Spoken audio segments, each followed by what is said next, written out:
take a, anu take a.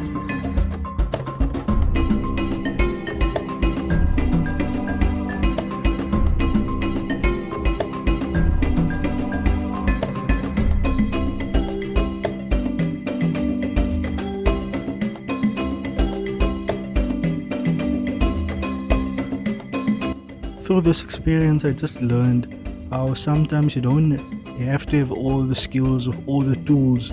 You just have to have a will to want to create. And this is what the first indigenous people has done.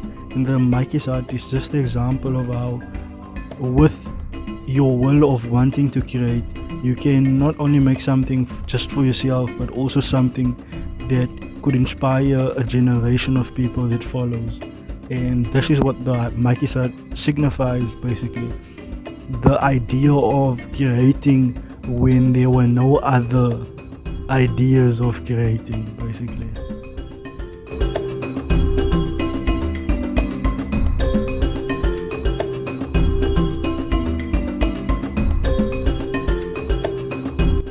It was a great experience.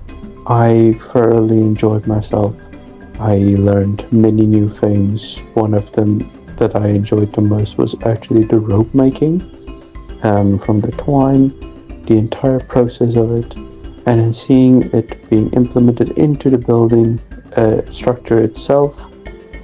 It just brings a sense of proudness, and I am glad to have been part of the workshop. And I hope there are many more workshops in the future to come.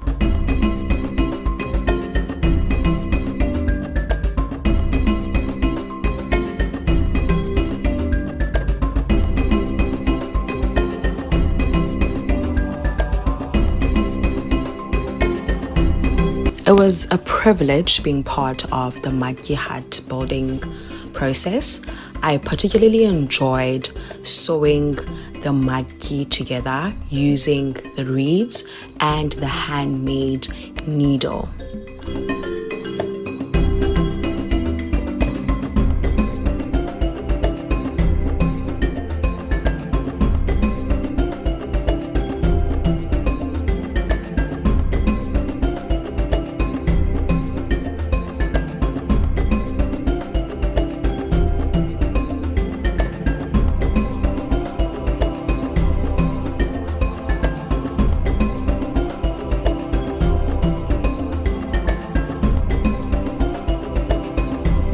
The aspect I enjoyed the most about the Matjieshut workshop was being practically involved in the building process.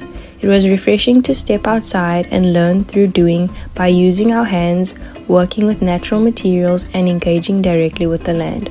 The act of digging holes, tying ropes, and sewing Matjieshut together was both physically engaging and rewarding because I got to witness each step and saw how individual efforts contributed to the collective completion of the hut.